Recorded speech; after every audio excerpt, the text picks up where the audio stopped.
today I want to share my top 5 negotiation skills that every real estate buyer should master. Whether you're a first time home buyer or a seasoned investor, these skills will help you secure the best deal. So let's jump right into it. Skill number 1, active listening. The first skill you need is active listening. Pay close attention to what the sellers or the agents are saying. Understand their motivations, concerns, and what's most important to them. This information is gold when it comes to crafting a winning offer. A key part of this step is to build rapport with the agent and then just ask open-ended questions and more information will come out. Vital information for your negotiation later on. Like the old classic, why are the owners moving? I don't think it's a particularly great question, but it's an open question that could elicit details about the property and the owner's situation. We want to be listening for details that can impact the terms that we might offer. If the owners are keen to sell the property and have purchased already, we may store this information for later. It could lead to a situation where we may offer a strong offer prior to auction, knowing that the owners must sell it on the auction day or sooner. By knowing this and saying that we're not coming to the auction on the Saturday, then the agent and the owner have a tough decision to make. Of course, if there are lots of people interested in the property, this strategy is not easy to pull off. But it's a small point about getting details from the agent and the owner. Another quick example could be that the agent mentions that there is a shortcoming with the house in a passing conversation. Make sure that you note this down to mention when you're negotiating on the house, because chances are the agent truly believes and knows this is an issue with the house and it's hard to argue against yourself. Another example could be listening out to other people talking at an open inspection to the agent. Is there a lot of interest in the property? Are they saying or thinking a lot of the same things that you are about the price? Take notes on what is said so you can raise it during the negotiation. Skill number 2 is all about preparation. You must do your homework. Research the property, the neighbourhood, the market conditions, the type of house, anything to do with the house in regards to the branding of the appliances, whatever information you think is going to be helpful. Being well prepared will give you the confidence and the leverage during negotiation. Many times you might get yourself into a situation where the agent is quoting a number of sales of nearby properties. If you know these properties, you can say why they're different, why they're the same. It's going to put you in a much better position to actually make a call in a live negotiation, to call the agent out if he's wrong or she's wrong, or if they're right, be able to agree with them so that you can make a decision that is going to be best for you. One of my favourite preparation tips is to remind people to understand the process in which they're getting involved in. Is it an auction? Is it a private sale with a closing date at 5 p.m. next Tuesday? Or is it an expression of interest where you simply just write on a piece of paper that you're interested with some offer details and then they're going to come back to you? You must understand all of this. This is particularly the case when there's so much flexibility in a process and the agent or the agency is simply able to make up the process as they go. By asking them questions and getting a clear process from them before you place an offer, you're not left in a situation where they're making things up later and you have no ability to call them out on it because you never got the information up front.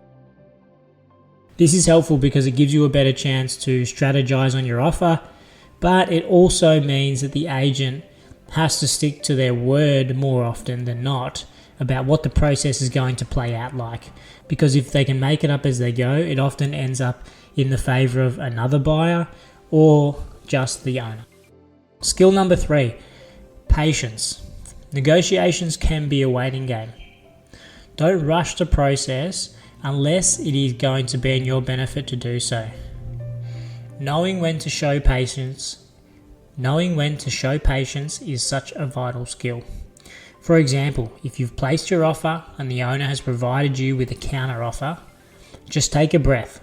The agent will be pushing you for an instant response, an instant increase in the offer that you've placed, better terms for them, but take the control back and wait. Whatever you need to say, you need to talk to your partner, you need to talk to your family, you need to think on it. Have something ready and prepared to say so that you can control that situation and work out your next steps And then when it's right and you have all the information, then get back to the owner with a new offer if that's what the next step is. I do have to have a strong warning here though in regards to patience. There is a balance like everything in life. Don't take too long with things. If you need to act quickly and the situation calls for it, you need to do that. Because being too slow causes a number of issues as well. And often with private sale negotiations, it means getting more and more people involved with the process. This is commonly seen when people are hesitant to be the first ones to place an offer on a property. Patience in these situations is not helping you. Patience is just delaying the inevitable. So often it's better to be placing those offers and getting involved with the process and taking control up front rather than being invited into a process later where the agents are subconsciously on many occasions more likely to favour the person that's put in the offer initially to end up purchasing the property. So that's just an example where patience may not work. So you need to balance it out, but use your gut to understand when patience is required. There is a skill to it, but as you do it more often, you'll notice when there are opportunities to take the control back and wait, and other times when you'll need to pounce. But let's remember not to just simply take your time for the sake of it. There has to be a point, and often that point is to just give yourself more time to consider what is going on so that you can make a better decision. Skill number 4 is emotional control. Keep your emotions in check. Especially if things get heated, staying calm and composed helps you make rational decisions and avoid overpaying or agreeing to terms that are not in your favour. For example, you could be at a live negotiation in an auction, and there's no better place to keep your cool and be able to make decisions under pressure than an auction. We all know someone who has lost their cool at an auction, raising their hand far too much and above what they said they would and paid too much. But there are also situations when dealing with an agent is just frustrating. For whatever reason, they're slow to get back to you, there's lots of interest, they're not really giving you the time of day, they're not answering your questions. Whatever it is, it may be getting to you and getting you really annoyed. Always though, come back to the question in these situations, especially during that negotiation. Even if you have that frustration, always come back to what terms am I willing to offer with all the facts in front of me right now.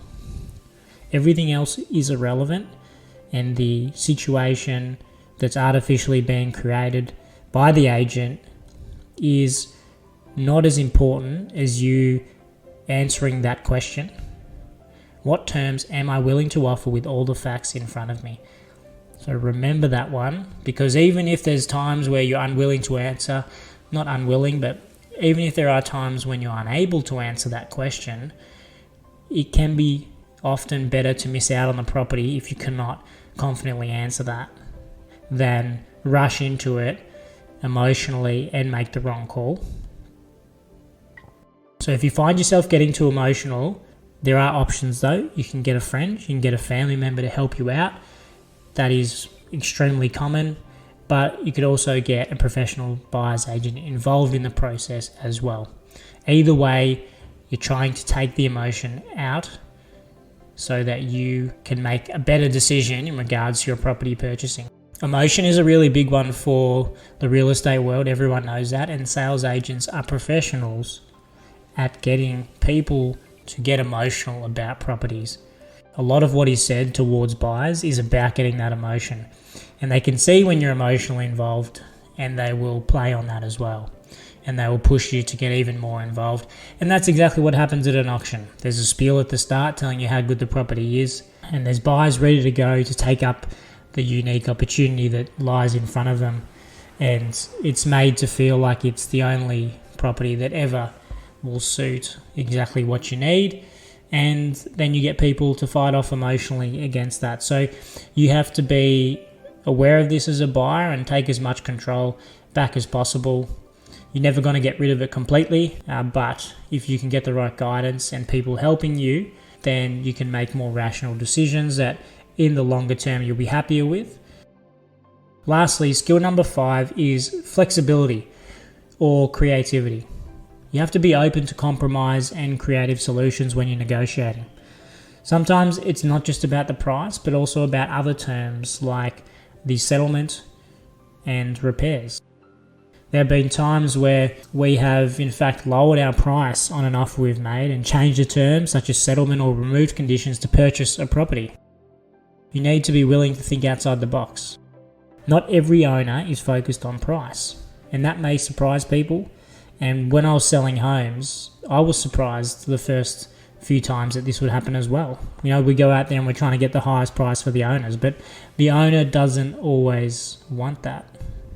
So when you're on the other side of the fence, we're thinking from the buyer's side, you have to understand this. They have lives, they have a desire to achieve a goal from the sale.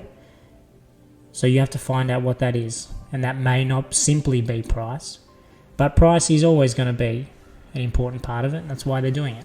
There was a time I remember when an owner was so stressed about emptying the house, and I think a lot of people would empathise with that, knowing that they've been through the same situation. If they've been in the house for decades and decades, there's a lot of stuff that builds up. This particular owner was really stressed about it, and so we simply said that you can leave anything you don't want to take and we'll sort the rest out. It wasn't rubbish or things that were disgusting.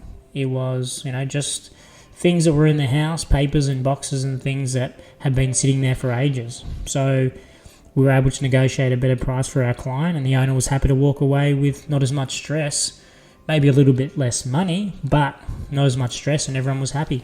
So there you have it. 5 negotiation skills that all real estate buyers should have in their back pocket. Remember, negotiating is an art and practice makes perfect. So as always, if you have any questions or need advice, feel free to reach out. Thanks for listening, and I'll see you next time.